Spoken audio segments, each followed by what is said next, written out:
ចាព្រឹកនេះបើកទូទឹកកកមកឃើញបន្លែពី3មុខល្មមមកធ្វើសាឡាត់ឲ្យអាហ្វាញ៉ាំបានណាខ្ញុំឈូសការ៉ុតជាមួយនឹងត្រសក់ជាប្រទេសវែងណាហើយខ្ញុំដាក់ពីងប៉ោះបន្តិចទៅហើយប្រូកូលីស្រស់បន្តិចទៅដាក់ប្រេងល្ងបន្តិចទឹកស្អ៊ីវបន្តិចហើយច្បល់វាតិចបានហើយបន្ទាប់មករោយល្ងខ្មៅរួចជាការស្រេចបន្លែ3-4មុខនេះបើគិតជាលុយប្រហែលជា600រៀលណា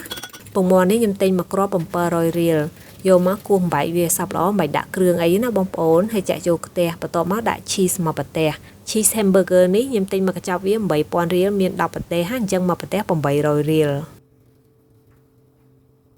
គីវីនេះខ្ញុំទិញមកបោកវាតម្លៃ10000រៀលមាន5ផ្លែអញ្ចឹងមួយផ្លែ2000រៀល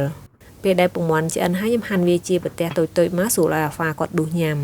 ចុងក្រោយគេនេះគឺសណ្តែកលោះហាំងតៅមួយស្លាបព្រាបាយនេះប្រហែលជាតម្លៃ300រៀលណា Good morning សរុបមកអាហារពេលព្រឹកដែលអាហ្វាញ៉ាំមួយចាននេះគិតជាលុយអស់ប្រហែលជា